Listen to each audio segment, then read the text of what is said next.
warahmatullahi wabarakatuh.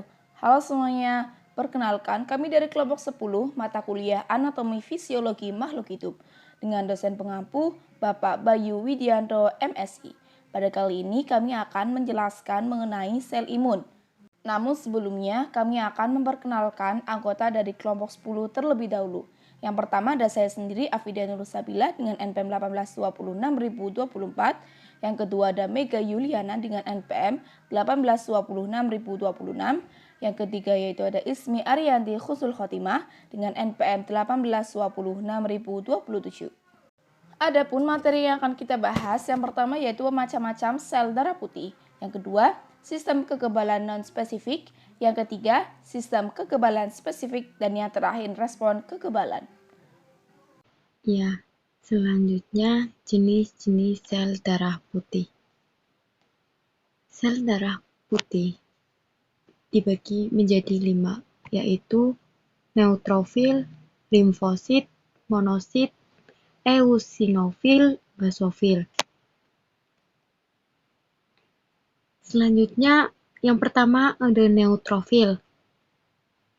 Merupakan sel darah putih yang memiliki jumlah besar yakni sekitar 60% sampai 70% sel darah putih, leukosit. Berfungsi masuk ke jaringan tubuh untuk melawan semua bakteri, virus, dan parasit penyebab infeksi yang dapat diketahui dengan melihat butiran yang ada di sitoplasma. Proses kerja pada neutrofil yaitu fagositosis, di mana neutrofil membunuh bakteri dengan menelannya secara langsung. 2. Limfosit. Sel darah putih yang berjumlah 40% hingga 50% dari sel darah putih yang jumlah terbesar kedua. Menurut Merck, limfosit terbagi atas sel T, sel B, dan sel pembunuh alami. Sel T dan sel pembunuh alami berperan dalam menyerang sel-sel asing dan membuat racun, sedangkan sel B yaitu membuat antibodi. 3. Monosit. Merupakan sel darah putih yang berjumlah 1-10% yang berubah menjadi makrofag dalam memerangi benda-benda asing yang menyerang tubuh dengan keluar dari aliran darah dan masuk ke jaringan tubuh. 4. Eosinofil. Merupakan sel darah putih yang berjumlah 7% dari seluruh jumlah leukosit dalam tubuh kita yang memerangi parasit multiselular dan beberapa infeksi.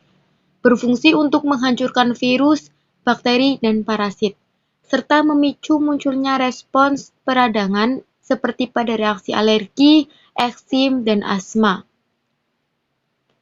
5. Basofil. Sel darah putih yang berjumlah 0,01-0,3% yang mengandung banyak granula sitoplasmik yang berjumlah 2 lobus dan dapat bergerak ke jaringan tubuh pada kondisi tertentu, yang berperan dalam menghentikan pembekuan darah dan menghasilkan reaksi alergi.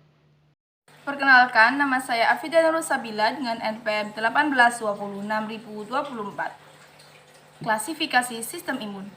Sistem imun berfungsi untuk melindungi inang dari patogen yang menginvasi tubuh dan menghilangkan penyakit. Sistem imun diklasifikasikan menjadi 2, yaitu sistem imun non-spesifik dan sistem imun spesifik. Yang pertama yaitu ada sistem imun alamiah atau non-spesifik. Apa sih itu sistem imun alamiah atau non-spesifik? Sistem imun non-spesifik merupakan sistem yang memberikan pertahanan terdepan untuk menangkal serangan mikroba dan memberikan respon langsung kepada mikroba yang ada. Sistem imun non-spesifik dikenal sebagai sistem imun yang sangat cepat ketika ada serangan penyakit yang datang, menurut dari Stewart tahun 2004. Komponen sistem imun non-spesifik yang pertama yaitu ada pertahanan fisik atau mekanik. Sistem pertahanan mekanik merupakan sistem pertahanan terdepan terhadap infeksi. Komponen yang termasuk dalam sistem ini seperti kulit, selia pada saluran pernafasan, selaput lendir batuk, dan bersin. Yang kedua yaitu ada pertahanan biokimia. Mikroba dapat masuk ke dalam tubuh melalui kelenjar sebasea. Kelenjar sebasea ini yaitu kelenjar yang letaknya di bawah permukaan kulit dan folikul rambut, lisosim pada keringat, air mata, ludah, ASI ibu dapat melindungi tubuh dari bakteri gram positif. Pertahanan biokimia yaitu mucus yang dapat menangkap bakteri dan mikroba lainnya, menurut dari Mohanty and Lela tahun 2014. Yang ketiga yaitu ada pertahanan humoral. Pertahanan humoral dibagi menjadi 3. Yang pertama yaitu ada komplement. Komplement merupakan molekul larut dalam keadaan non-aktif yang diaktifkan oleh berbagai bahan seperti antigen, kompleks imun, dan sebagainya. Aktivasi komplement menghasilkan efektor yang memiliki peran dan efek biologis seperti yang pertama, menghancurkan sel membran bakteri dan virus atau lisis. Yang kedua, melepaskan bahan kemotaktik yang menggerakkan makrofag ke tempat bakteri atau kemotaksis. Yang ketiga, mengendap pada permukaan bakteri sehingga makrofag mudah untuk dikenal dan melakukan fagositosis. Yang keempat, mengikat reseptor komplement spesifik pada sel sistem imun sehingga memacu fungsi sel spesifik, inflamasi dan sekresi molekul imunoregulatori. Yang kelima, melepaskan kompleks imun dari sirkulasi dan mengendapkannya di limpa hati. Yang kedua yaitu ada interferon. Interferon merupakan suatu glikoprotein yang dihasilkan oleh berbagai sel tubuh yang mengandung nukleus dan dilepaskan sebagai respon terhadap infeksi virus. Interferon mengandung sifat antivirus dan berperan dalam menginduksi sel yang terinfeksi menjadi resisten terhadap virus. Yang ketiga yaitu ada CRP atau C-reaktif protein. Merupakan golongan protein yang kadarnya meningkat dalam darah. Komponen yang keempat yaitu ada pertahanan seluler.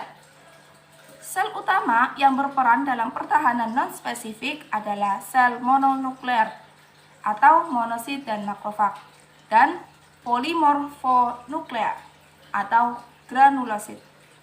Sel ini berperan dalam mengenal dan menangkap antigen yang kemudian diolah dan dipresentasikan oleh sel T. Selanjutnya yaitu ada sistem imun spesifik. Apa sih itu sistem imun spesifik? Sistem imun spesifik merupakan sistem imun yang memiliki karakteristik yang dapat mengenali benda asing bagi dirinya tanpa bantuan sistem imun non-spesifik. Sistem imun spesifik terdiri dari sistem humoral dan seluler. Nah, kali ini saya akan membahas sistem imun spesifik humoral. Yang berperan dalam sistem imun spesifik humoral yaitu limfosit B atau sel B. Ketika sel B diserang oleh benda asing, maka sel akan berproliferasi dan berkembang menjadi sel plasma yang membentuk antibodi. Antibodi ini ditemukan di dalam serum yang berfungsi sebagai pertahanan terhadap infeksi ekstraseluler virus dan bakteri serta menetralisir racunnya. Yang kedua yaitu ada sistem imun spesifik seluler. Yang berperan dalam sistem imun spesifik seluler yaitu limfosit T atau sel T. Sel T dibentuk oleh sumsum tulang yang prosesnya berlangsung di kelenjar tibus. Sistem imun spesifik berfungsi sebagai sistem pertahanan bakteri yang hidup intraseluler, virus, jamur maupun parasit. Selanjutnya yaitu ada organ limfoid. Organ limfoid merupakan organ yang diperlukan dalam proses pematangan, diferensiasi, dan proliferasi limfosit. Organ limfoid terdiri dari 2, yaitu ada primer dan sekunder. Yang pertama yaitu ada organ limfoid primer. Organ limfoid primer diperlukan dalam pematangan sel T dan B untuk menjadi limfosit yang dapat mengenal antigen. Terdapat pada kelenjar timus dan bursa Fabricius atau yang ekuivalen. Yang kedua yaitu ada organ limfoid sekunder. Organ limfoid sekunder diperlukan untuk proliferasi dan diferensiasi limfosit yang sudah disensitisasi. Contoh organ limfoid sederhana seperti limfa, kelenjar limfoid, dan pars pancreas yang tersebar di dinding seluler cerna, tonsil, dan appendix. Organ limfoid sekunder berfungsi sebagai menangkap dan mengumpulkan bahan asing dengan efektif dan termasuk tempat utama produksi antibodi dan sensitasi sel T yang antigen spesifik. Perbedaan sel dan molekul pada sistem imun non-spesifik dan spesifik. Pada sistem imun non-spesifik, selnya itu ada natural killer atau NK cell, ada mast cell atau sel mast, ada dendritic sel fagosites atau sel dendrit fagosit, dan molekulnya itu ada sitosin, ada komplement, ada acute phase protein atau fase akut protein. Dan yang di sistem imun spesifik itu ada sel T dan sel B, dan yang di molekulnya itu ada sitokines dan antibodi. Oke, untuk materi selanjutnya yaitu mengenai respon kekebalan. Imunitas dihasilkan dari produksi antibodi spesifik yang dikhususkan untuk antigen tertentu. Antigen, singkatan dari antibody generators, merupakan suatu molekul penanda yang terdapat pada permukaan sel yang dapat merangsang produksi antibodi. Sedangkan antibodi adalah protein plasma yang dihasilkan oleh sistem imunitas sebagai respon terhadap keberadaan suatu antigen dan akan bereaksi dengan antigen tersebut. Contoh bentuk pemberian perlindungan pada tubuh dari serangan penyakit yaitu melalui imunisasi yang dilakukan dengan memberikan vaksin. Vaksin sendiri adalah suatu cairan yang berisi bakteri atau virus yang telah dilemahkan atau dimatikan sehingga dapat menimbulkan kekebalan oleh antibodi. Jika kekebalan muncul karena respon dari adanya infeksi dan dapat sembuh disebut kekebalan alamiah, dan jika kekebalan timbul karena dibuat, contohnya karena vaksin, maka disebut kekebalan buatan. Jenis kekebalan sendiri ada dua, yaitu kekebalan aktif dan kekebalan pasif. Kekebalan aktif terjadi apabila tubuh berkontak langsung dengan toksin atau patogen sehingga mampu membentuk antibodinya sendiri. Kekebalan aktif didapat secara alami atau buatan. Nah, kekebalan aktif alami diperoleh jika tubuh terpapar oleh patogen sehingga antibodi diproduksi. Kekebalan ini akan bertahan seumur hidup. Sedangkan kekebalan aktif buatan diperoleh karena pemberian vaksin. Dengan pemberian vaksin, maka dapat memicu tumbuhnya sistem kekebalan tubuh terhadap jenis antigen yang diberikan dalam vaksin. Sedangkan untuk kekebalan pasif terjadi jika antibodi satu dipindahkan ke antibodi yang lain. Terdapat dua kekebalan pasif, yaitu kekebalan pasif alami dan kekebalan pasif buatan.